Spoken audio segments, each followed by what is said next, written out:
TV 999 news కి స్వాగతం. ముందుగా ముఖ్యాంశాలు.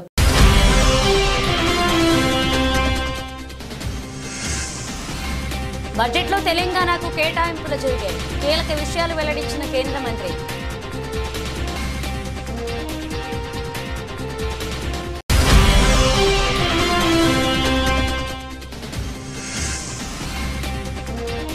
కుంభమేళాకు ప్రధాని మోదీ పవిత్ర స్నానంతో పాటు ప్రత్యేక పూజలు.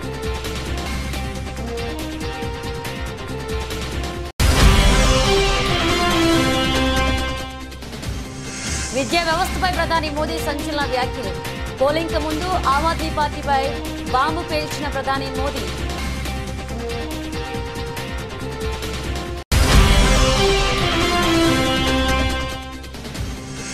హైడ్రాపై దానం సంచలన వ్యాఖ్యలు. ఆ విషయంలో నో కాంప్రమైజ్ అంటున్న ఎమ్మెల్యే.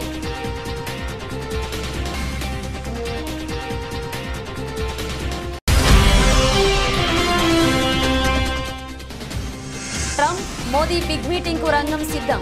ప్రధాని అమెరికా టూర్ షెడ్యూల్స్ ఫిక్స్ చేసిన అధికారులు.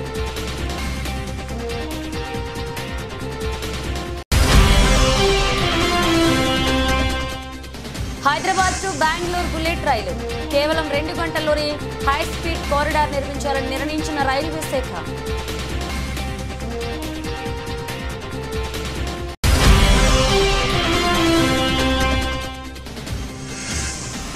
బ్యాటింగే చేస్తానంటే సరిపోదు, అభిషేక్ కు హర్భజన్ వార్నింగ్.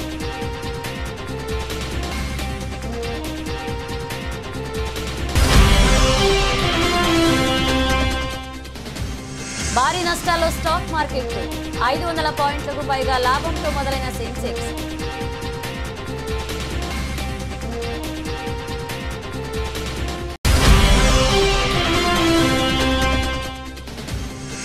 అందనంత ఎత్తుకు పసిడి. తెలుగు రాష్ట్రాల్లో 84,000 దాటేసిన బంగారం.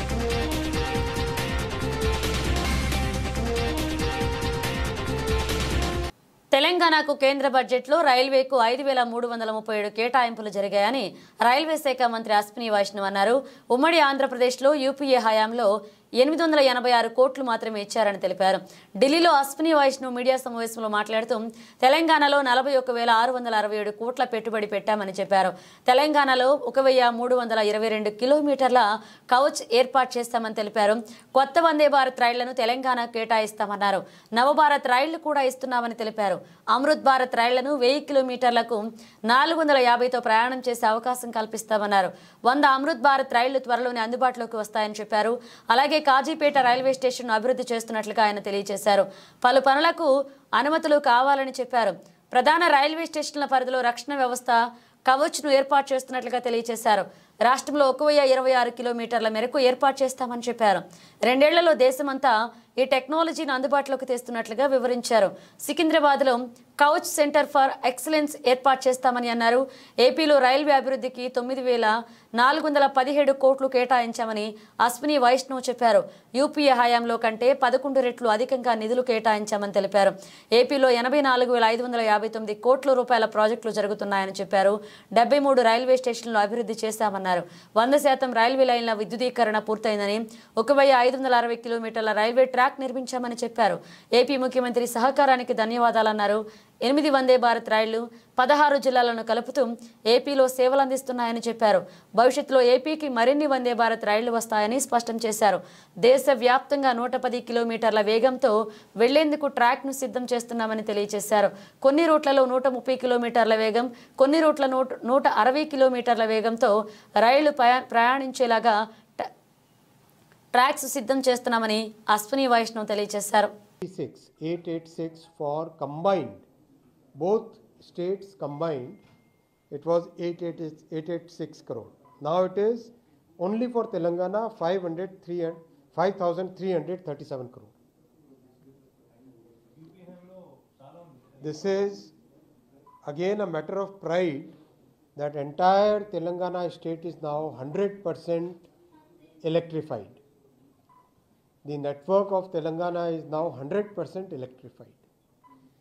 I want you to take a note of very important data. The third point I would like to share with you. Please take note of this. It's a very important number. the total investment of railways in the state of Telangana is 41,677 crore rupees. 41,677 crore rupees. Investment means investment in new railway lines, in electrification now completed already, but some lines will be upgraded. Then new stations to be done, new workshops being upgraded, Kazipet station, Kazipet production unit being created, upgraded, being set up. So combined all that total investment is 41,677 crore rupees. Most railway projects have a time period, land acquisition, permits, forest approvals, then comes the construction phase. So this is the investment being done for the projects which are sanctioned as on today. This will obviously, as projects get completed, this amount will reduce, and more projects get added, this amount will increase, right? Telangana takes the lead in installing Kavach because most of the testing and development work is being done in Secunderabad, where the Center of Excellence for Kavach is located. Center of Excellence for Kavach is located in Secunderabad. So, in Telangana, 1,326 kilometers of Kavach will be installed. So that 1,326 kilometers. This is huge, and this. ప్రధాని మంత్రి నరేంద్ర మోదీ ఫిబ్రవరి 5న ప్రయాగ్రాజ్ మహాకుంభ మేళాను సందర్శించనున్నారు. ప్రతిపాదిత schedule ప్రకారం మోదీ ఉదయం 10:30 గంటలకు ఫిబ్రవరి 5న ప్రయాగ్రాజ్కు చేరుకుంటారు. ఆ క్రమంలో ప్రధాని మహాకుంభ మేళాను సందర్శించే సమయంలో ప్రత్యేక పూజలతో పాటుగా పవిత్ర స్నానం చేయనున్నారని తెలుస్తుంది. ఆయన ప్రయాగ్రాజ్లోని అరయిల్ ఘాట్కు చేరుకుని అక్కడి నుంచి గంగా, యమున, సరస్వతి నదుల సంగమ స్థలమైన సంగం వద్ద పడవ ప్రయాణం చేస్తారు. ఆ క్రమంలో అక్కడి పవిత్ర సంగమ నదుల్లో ఆయన పవిత్ర స్నానం చేయనున్నారు. మోదీ ఆ తర్వాత భక్తులతో సంభాషించడం, ఆయా ప్రాంతాలలో పర్యవేక్షణ నిర్వహించడం, 2025 మహాకుంభమేళ కోసం నిర్వహించిన ఏర్పాట్లను పరిశీలించడం వంటి కార్యక్రమాలలో పాల్గొంటారు. మేళా అధికారులు వివరించినట్లుగా ముందుగా నిర్ణయించబడిన షెడ్యూల్ ప్రకారం ముఖ్యంగా స్టేట్ పెవిలియన్, నేత్ర కుంభ్ సందర్శనలో మార్పులు చేస్తామని అధికారులు ప్రకటించారు. దీంతో ఆయనకు కుంభమేళా ఒక ప్రత్యేకమైన ఆధ్యాత్మిక అనుభవాన్ని ఇవ్వనుంది. ఫిబ్రవరి 5 ఒక ప్రత్యేకమైన రోజు, ఎందుకంటే ఇది మాఘ అష్టమి, భీష్మాష్టమి వచ్చిన రోజు. ఈ రోజుకు హిందూ సాంప్రదాయంలో ఆధ్యాత్మిక విశేషత కలిగి ఉంది. మాఘ అష్టమి హిందూ మాఘమాసం 8వ రోజున జరుపుకునే పవిత్రమైన రోజు. ఈ రోజున భక్తులు త్రివేణి సంగమ స్థలంలో పవిత్ర స్నానాలు చేస్తారు. ఆ క్రమంలో ఆధ్యాత్మిక సాధనలు, పూజలు, ధ్యానాలు, దాన ధర్మాలు నిర్వహించబడతాయి. ఇది గుప్త నవరాత్రి సమయంలో కూడా వస్తుంది. Harohara His Excellency President Prabowo, Murugan temple trust के chairman Pa Hashim, managing trustee doctor Kobalan, dignitaries, Tamil Nadu और इंडोनेशिया के पुजारी एवं आचार्यगण, इंडियन डायस्पोरा के सदस्य, इस पावन अवसर का हिस्सा बनने वाले इंडोनेशिया और अन्य देशों के सभी साथी और इस दिव्य भव्य मंदिर के निर्माण को साकार करने वाले सभी कारीगर बंधु, ये मेरा सौभाग्य है कि मैं जकार्ता के मुरुगन टेम्पल के महाकुंभ अभिषेकम जैसे पुनीत कार्यक्रम का हिस्सा बन रहा हूं. माय ब्रदर प्रेसिडेंट प्रबोवो, उनकी मौजूदगी ने इसे मेरे लिए और विशेष बना दिया है. मैं फिजिकली भले ही जकार्ता से सैकड़ों किलोमीटर दूर हूं, लेकिन मेरा मन इस आयोजन के उतने ही करीब है जितना भारत इंडोनेशिया के आपसी रिश्ते। अभी कुछ ही दिन पहले प्रेसिडेंट प्रबोवो भारत से 140 करोड़ भारतवासियों का प्यार लेकर गए हैं। मुझे विश्वास है उनके जरिए आप सब हर भारतीय की शुभकामनाओं को वहां अनुभव कर रहे होंगे। मैं आप सभी को और भारत इंडोनेशिया समेत दुनिया भर में भगवान ఢిల్లీ అసెంబ్లీ ఎన్నికల పోలింగ్ ముందు ప్రధాని నరేంద్ర మోదీ ఆమ్ ఆద్మీ పార్టీపై బాంబు పేల్చారు. ఢిల్లీలో విద్యార్థులతో ముచ్చటించిన ప్రధాని మోదీ ఇక్కడ పాఠశాలల్లో 9వ తరగతి దాటి చదివేందుకు అందరూ విద్యార్థులను ఆమ్ ఆద్మీ పార్టీ అనుమతించడం లేదు అని చెప్పారు. కేవలం పాస్ అవుతారన్న గ్యారంటీ ఉన్న వారికి మాత్రమే పై తరగతులకు పంపిస్తున్నారని తెలిసిందన్నారు. రిజల్ట్ సరిగా రాకపోతే ప్రభుత్వం పరువు పోతుందని వారు భావిస్తున్నారని ఫైర్ అయ్యారు. విద్యార్థులను పై చదువులు చదవకుండా విద్యా వ్యవస్థలను అవినీతికి పాల్పడుతుంది అన్నారు. ఆ ప్రతిష్టను పెంచుకునేందుకే విద్యార్థుల భవిష్యత్తును నాశనం చేస్తున్నారని మోదీ మండిపడ్డారు. ఢిల్లీ పాఠశాలల్లో 9వ తరగతి 11వ తరగతిలో ఫెయిల్ అయ్యే విద్యార్థుల సంఖ్య అధికంగా ఉందన్న ఆరోపణలు ఎప్పటి నుంచో ఉన్నాయి. 9వ తరగతిలో ఏటా 1,00,000 మందికి పైగా ఫెయిల్ అవుతున్నారని విద్యాశాఖ లెక్కలు చెబుతున్నట్లుగా సమాచారం. ఈ నేపథ్యంలో ఢిల్లీ విద్యా వ్యవస్థపై ప్రధాని మోదీ వ్యాఖ్యలు సంచలనంగా మారాయి. मैंने सुना है ये दिल्ली में 9वीं कक्षा के बाद बच्चों को आगे जाने ही नहीं देते। जो बच्चे गारंटी है पास होंगे उन्हीं को जाने देते। क्यों? क्योंकि उनका रिजल्ट खराब हो जाएगा तो मेरी सरकार की इज्जत खराब हो जाएगी, इसलिए बड़ा बेईमानी का काम होता है। ఖైరతాబాద్ ఎమ్మెల్యే దానం నాగేందర్ సంచలన వ్యాఖ్యలు చేశారు. హైడ్రా విషయంలో వెనక్కి తగ్గేది లేదన్నారు. పేదల ఇళ్లు కూల్చుతామంటే ఊరుకోనన్నారు. తనకు ఎలాంటి నోటీసులు రాలేదని చెప్పారు ఆయన. అధికారుల విషయంలో కాంప్రమైజ్ అవ్వనని దానం తేల్చి చెప్పారు. వైఎస్ హయాంలో కూడా తాను కాంప్రమైజ్ అవ్వలేదన్నారు. తనపై 173 కేసులున్నాయి, పోతే జైలుకు పోతా అని దానమన్నారు. తన ఇంట్లో వైఎస్ కేసీఆర్ ఫోటోలు ఉన్నాయని చెప్పారు. ఎవరి అభిమానం వాళ్లది, ఇష్టమైన నేతల ఫోటోలు ఉంటే తప్పేంటంటూ ప్రశ్నించారు దానం. హైడ్రా విషయంలో తొలి నుంచి అసంతృప్తిగా ఉన్నారు దానం. ఇటీవలే తాను చెప్పినా కూడా ఆపకుండా కూల్చివేయడంపై ఆయన అధికారులపై ఆగ్రహంతో ఉన్నారు. కూల్చివేతల విషయంలో అధికారులు ఏకపక్షంగా వ్యవహరిస్తున్నారని అన్నారు. ఖైరతాబాద్ ఎమ్మెల్యే దానం నాగేందర్ పేదలను ఇబ్బంది పెట్టేలా వారి వ్యవహారం ఉండదన్నారు. కూల్చివేతలు చేపట్టాలని భావిస్తే ముందు ఓల్డ్ సిటీ నుంచే మొదలు పెట్టాలని ఇటీవలే ఓ మీడియాతో మాట్లాడుతూ అధికారులకు సవాల్ విసిరారు. ఈ అంశంలో తమకు నిద్ర లేకుండా పోయిందన్నారు. కొందరు అధికారులు తామే సుప్రీం అన్నట్లుగా వ్యవహరిస్తున్నారని ఆరోపించారు దానం నాగేందర్. అధికారులకు పూర్తి స్వేచ్ఛ ఇస్తే ప్రభుత్వాలు నిలబడవన్నారు. అధికారులు ప్రభుత్వం కంట్రోల్లో ఉండాలని, ప్రభుత్వ నిర్ణయాలకు తగ్గట్టుగా నడుచుకోవాలని అభిప్రాయపడ్డారు. ఇలా ఖైరతాబాద్ లో అయిందని కాదు, రేపు ఇంకో దగ్గర అయితే కూడా వస్తాను నేను. ఎందుకంటే ఇలా చేయకూడదు అని చెప్తున్నాను నేను. అందుకే చెప్పాను, ఇది ఒక పాలసీ డిసిషన్ కింద తీసుకుంటే ఒక నోటీస్ ఇవ్వండి, ఒక పబ్లిక్ నోటిఫికేషన్ ఇవ్వండి అధికారులకు చెప్తున్నాను నేను. మీరు ముఖ్యమంత్రి గారి దగ్గరనో లేకుంటే డిపార్ట్మెంట్ నుంచి ఏదైనా ఆదేశాలు వస్తే నోటిఫికేషన్ ఇచ్చి ఈ ప్రాంతంలో ఇది సెట్ బ్యాక్ ప్రోగ్రామ్ ఉంది అని చెప్పండి. మరి పెద్ద పెద్ద బిల్డింగ్లు నేను చూశాను, నేను అదే చెప్పాను ఆ డీసీపీ గారికి. పెద్ద పెద్ద బిల్డింగ్లు వాళ్ళు సెట్ బ్యాక్ చూపించారు, కానీ దాని పార్కింగ్ కింద వాడుకుంటారు. ఆ సెట్ బ్యాక్ ఇచ్చిన తర్వాత ఏదైతే ప్యాసేజ్ వదులుతారో అది పెడెస్ట్రియన్స్ వాడడానికి మరి నడిచే వాళ్ళకు దారి అది.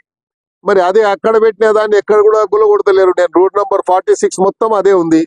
రోడ్ల మీదే వదలం మాత్రం సెట్ బ్యాక్ వదిలారు. ఆ సెట్ బ్యాక్ ని మొత్తం మేము వాళ్ళ పార్కింగ్ కింద వాడుకుంటారు. నడిచేవాడు ఎలా నడవాలి, అక్కడ ఎవరు చూస్తలేడు. బంజారాయిల్ రోడ్ నంబర్ 1 కానీ 2లో కానీ అక్కడ మెయిన్ రోడ్ మీద ఉన్నాయి. బస్తీలలో ఏం పని అంటుండే. కాబట్టి బస్తీల జోలికి రాకుండా దయచేసి నా కోరిక. నాకేం సంబంధం. ఇప్పుడు కూల్చివేతలు అనేది ఎప్పుడే గాని ఏకపక్షంగా పోకూడదు. ఎందుకు పోకూడదు అంటే నేను చూస్తా ఉన్నాను కూల్చివేతలు ఎక్కడైతే రోజువారీగా. అమెరికా నూతన అధ్యక్షుడు డొనాల్డ్ ట్రంప్ ప్రధాని మోదీ బిగ్ మీటింగ్ కు రంగం సిద్ధమవుతుంది. ఫిబ్రవరి 12 నుంచి 14 వరకు అమెరికాలో మోదీ పర్యటించనున్నట్లుగా తెలుస్తుంది. వైట్ హౌస్ లో 13వ తేదీ ట్రంప్ తో మోదీ భేటీ అవుతారు. అక్రమ వలసదారులు, వీసాలు, సుంకాలపై మోదీ ట్రంప్ మధ్య చర్చలు జరిగే అవకాశం ఉంది. ట్రంప్ రెండవసారి అధికారంలోకి వచ్చిన తర్వాత ఫస్ట్ టైం ఆయనతో ప్రధాని మోదీ సమావేశమవుతున్నారు. అమెరికాకు రెండవసారి అధ్యక్షుడిగా ఎన్నికైన డొనాల్డ్ ట్రంప్ కి ప్రధాని మోదీ ఫోన్ చేసి శుభాకాంక్షలు తెలిపారు. ఈ సందర్భంగా రెండు దేశాల సంబంధాలపై ఇద్దరు నేతలు మాట్లాడుకున్నారు. రెండు దేశాల మధ్య పరస్పర ప్రయోజనకరమైన విశ్వాసపూరిత భాగస్వామ్యానికి భారత్ కట్టుబడి ఉందని ట్రంప్కు తెలిపారు మోదీ. భారత్ అమెరికా ప్రజల సంక్షేమానికి, ప్రపంచ శాంతి సౌభాగ్యాల కోసం కలిసి పనిచేద్దామని ట్రంప్కు వివరించారు మోదీ ట్రంప్ చర్చలపై వైట్ హౌస్ అధికారిక ప్రకటన చేసింది. మోదీని అమెరికా పర్యటనకు ఆహ్వానించడంపై ఈ ఫోన్ కాల్లో చర్చ జరిగిందని తెలిపింది. అలాగే రెండు దేశాల మధ్య పరస్పర సహకారం పెంపొందించుకోవడంపై ట్రంప్ మోదీ మధ్య చర్చ జరిగిందని అమెరికా అధ్యక్ష కార్యాలయం ఆ ప్రకటనలో వివరించింది. దీంతో పాటు అమెరికా తయారు చేసిన ఆయుధాల కొనుగోళ్లను పెంచాల్సిన అవసరాన్ని భారత్కు విజ్ఞప్తి చేసినట్లుగా వైట్ హౌస్ తెలిపింది. పారదర్శకమైన ద్వైపాక్షిక వాణిజ్య బంధాన్ని పెంచాలని కూడా మోదీని ట్రంప్ కోరారు. మరోవైపు రెండు దేశాల మధ్య వ్యూహాత్మక భాగస్వామ్యంపై చర్చ జరిగింది. ఈ ఏడాది తొలిసారి భారత్లో క్వాడ్ సదస్సు నిర్వహణపై మోదీ, ట్రంప్ ఈ ఫోన్ కాల్లో చర్చించారని వైట్ హౌస్ వివరించింది. Today between India and the United States, a very high level of convergence of our interests, and a sense that while we serve our national interests, while we build our bilateral partnership, definitely on regional issues and global issues, there is a lot of good that we can do. So that sense of global good was also very evident in conceptually in what we discussed. In terms of the bilateral ties, I think now you do understand this was the first day of the administration, so obviously we had a sort of essentially a broad brush conversation, didn't get too deep into details, but there was, I think, an agreement, a consensus between us that we need to be bolder, we need to be bigger, we need to be more ambitious. The interactions between us should be more intensive. And some of our, some of the specifics we discussed, we want to promote the ease of building the relationship. That if, how do you make business, mobility, education, technology, defense security, how do you make it easier to do? Hyderabad వాసులు bullet రైళ్లు ఎక్కే రోజులు ఎంతో దూరంలో లేవు. దేశంలోని ప్రధాన నగరాలను బుల్లెట్ రైళ్లతో అనుసంధానించే భారీ ప్రాజెక్టులో మరొక కీలక అడుగు పడింది. హైదరాబాద్ ముంబై మధ్య 709 కిలోమీటర్ల మేర హై స్పీడ్ కారిడార్ నిర్మించాలని రైల్వే నిర్ణయించింది. ఈ కారిడార్ను బెంగళూరు వరకు విస్తరించాలని భావిస్తోంది. దీంతో పాటు మైసూరు, చెన్నై మధ్య నిర్మించి తలపెట్టిన హై స్పీడ్ రైల్ కారిడార్ను కూడా హైదరాబాద్ వరకు విస్తరించాలని యోచిస్తుంది. అదే జరిగితే హైదరాబాద్ నుంచి ముంబై, చెన్నై, బెంగళూరు మధ్య ప్రయాణ దూరం గంటల్లోకి తగ్గిపోతుంది. ప్రస్తుతం ముంబై, అహ్మదాబాద్ మధ్య జపాన్ సంస్థ సాంకేతికత, ఆర్థిక సాయంతో హై స్పీడ్ కారిడార్ నిర్మిస్తున్నారు. ఈ మార్గంలో జపాన్ తయారీ బుల్లెట్ రైలు నడవనుంది. ఆ తర్వాతి దశలో మరిన్ని హై స్పీడ్ కారిడార్లు నిర్మించనున్నారు. వాటిలో పైన పేర్కొన్న హైదరాబాద్ ముంబై, హైదరాబాద్ బెంగళూరు, హైదరాబాద్ చెన్నై మార్గాలు కూడా ఉన్నాయి. వీటిలో హైదరాబాద్ చెన్నై, హైదరాబాద్ బెంగళూరు కారిడార్లను ఎలివేటెడ్ భూగర్భ మార్గాలను నిర్మిస్తారు. హైదరాబాద్ బెంగళూరు మధ్య దూరం 618 కిలోమీటర్ల. సాధారణ సూపర్ ఫాస్ట్ ఎక్స్ప్రెస్లలో హైదరాబాద్ నుంచి బెంగళూరు వెళ్లేందుకు 11 గంటలు, వందే భారత్లో 8.5 గంటల సమయం పడుతుంది. అదే బుల్లెట్ రైలు అందుబాటులోకి వస్తే కేవలం 2 గంటల్లోనే బెంగళూరు చేరుకునే వెసులుబాటు లభిస్తుంది. అలాగే హైదరాబాద్ చెన్నై మధ్య దూరం 757 కిలోమీటర్లు కాగా సాధారణ ఎక్స్ప్రెస్ రైళ్లలో అయితే 15 గంటల సమయం పడుతుంది. బుల్లెట్ రైలు అందుబాటులోకి వస్తే ఈ సమయం 2.5 గంటలకు తగ్గుతుంది. అయితే ఈ ప్రాజెక్టులు పూర్తయ్యేందుకు 10 నుంచి 13 సంవత్సరాలు పడుతుందని రైల్వే అధికారులు అంచనా వేస్తున్నారు.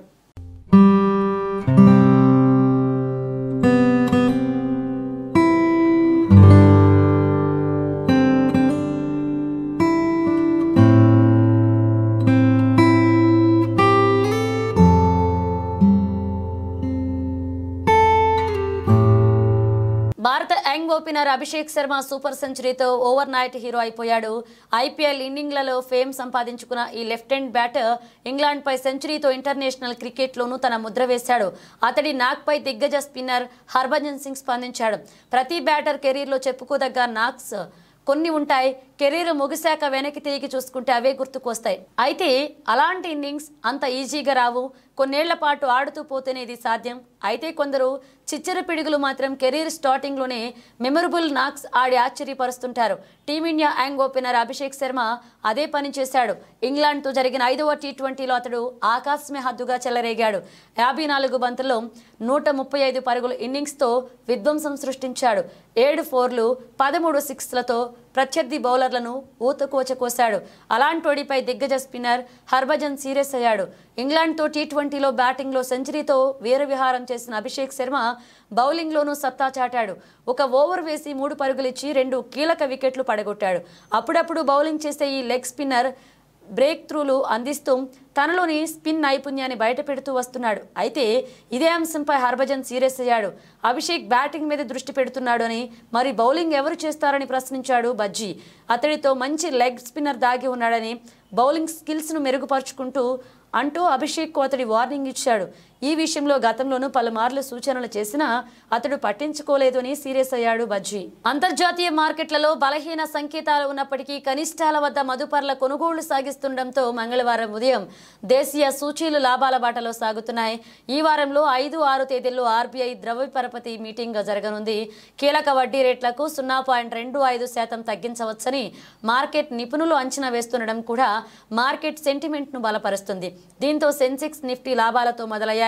సోమవారం ముగింపు 77,186తో పోల్చుకుంటే మంగళవారం ఉదయం 500 పాయింట్లకు పైగా లాభంతో మొదలైన సెన్సెక్స్ ఆ తర్వాత మరింత లాభాల్లోకి దూసుకువెళ్లింది. ఒక దశలో దాదాపు 750 పాయింట్లకు పైగా లాభపడి 77,951 వద్ద గరిష్టానికి చేరుకుంది. ప్రస్తుతం ఉదయం 10 గంటలకు సమయంలో 692 పాయింట్ల లాభంతో 76,878 వద్ద కొనసాగుతుంది. మరోవైపు నిఫ్టీ కూడా సెన్సెక్స్ బాటలోనే కదులుతుంది. ప్రస్తుతం 204 పాయింట్ల లాభపడి 23,565 వద్ద కొనసాగుతుంది. HDFC Bank, Infosys, ICICI Bank తదితర హెవీ వెయిట్ షేర్లలో కొనుగోళ్ల సూచీలను లాభాల వైపు నడిపిస్తున్నాయి. సెన్సెక్స్లో Motherson, Sona, BLW, ABB India, Bank of India షేర్లు లాభాల్లో ఉన్నాయి. ట్రెడ్, అలాగే Tata Chemicals, Berger Paints, United Breweries షేర్లు భారీ నష్టాల్లో ఉన్నాయి. నిఫ్టీ మిడ్ క్యాప్ ఇండెక్స్ 898 పాయింట్ల లాభంతో కొనసాగుతుంది. బ్యాంక్ నిఫ్టీ 743 పాయింట్ల లాభంతో ఉంది. డాలర్తో పోల్చుకుంటే రూపాయి మారకం విలువ ప్రస్తుతానికి 87.02గా ఉంది.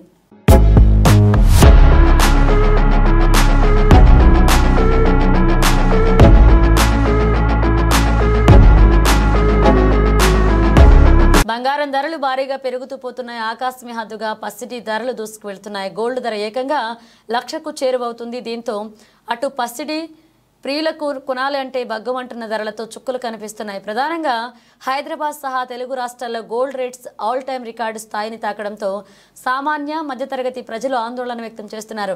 గోల్డ్ ధర పెరగడానికి ప్రధాన కారణం అంతర్జాతీయంగా నెలకొంటున్న పరిస్థితులే అంటున్నారు మార్కెట్ విశ్లేషకులు. మరోవైపు పెళ్లిళ్ల సీజన్ ప్రారంభమైంది. ఈ నేపథ్యంలో బంగారు ఆభరణాలు కొనుగోళ్లు చేసేందుకు జనం ఎక్కువగా ఆసక్తి చూపిస్తున్నారు. ఈ కారణంగా కూడా బంగారం ధరలు భారీగా పెరుగుతున్నాయి. భారతదేశ వ్యాప్తంగా ఈరోజు బంగారం ధరలు పరిశీలించినట్లయితే 22 క్యారెట్ల బంగారం ధర 1 గ్రాము 7,704 కాగా 24 క్యారెట్ల బంగారం ధర 1 గ్రాము 8,404గా పలుకుతుంది.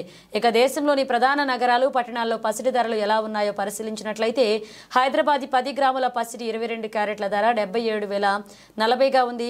24 క్యారెట్ల బంగారం ధర 84,040గా కొనసాగుతుంది. విజయవాడలో 10 గ్రాముల పసిడి ధర 22 క్యారెట్ల ధర 77,040గా ఉంది. 24 క్యారెట్ల బంగారం ధర 84,040గా కొనసాగుతుంది.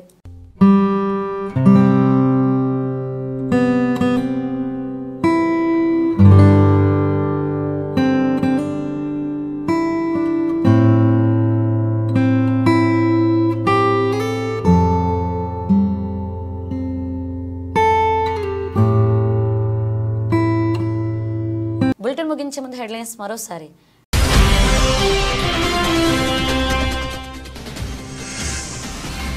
బడ్జెట్లో తెలంగాణకు కేటాయింపులు జరిగాయి. కీలక విషయాలు వెల్లడించిన కేంద్ర మంత్రి.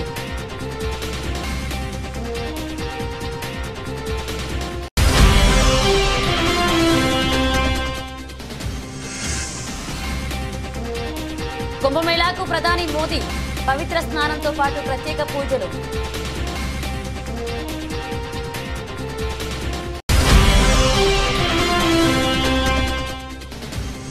విద్యా వ్యవస్థపై ప్రధాని మోదీ సంచలన వ్యాఖ్యలు. పోలింగ్ ముందు ఆమ్ ఆద్మీ పార్టీపై బాంబు పేల్చిన ప్రధాని Modi.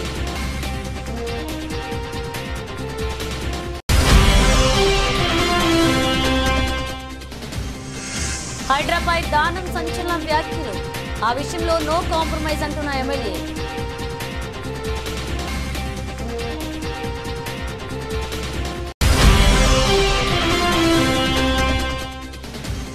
Trump Modi big meeting కు రంగం సిద్ధం. ప్రధాని అమెరికా టూర్ షెడ్యూల్స్ ఫిక్స్ చేసిన అధికారులు.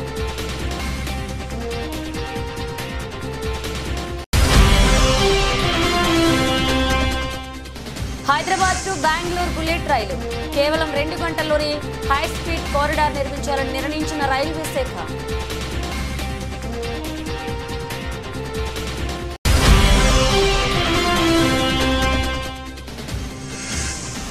బ్యాటింగే చేస్తానంటే సరిపోదు, అభిషేక్ కు హర్భజన్ వార్నింగ్.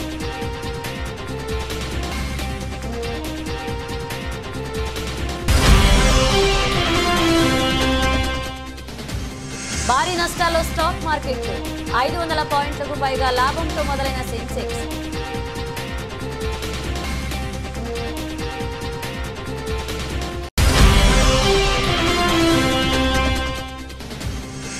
అందనంత ఎత్తుకు పసిడి. తెలుగు రాష్ట్రాల్లో 84,000 దాటేసిన బంగారం.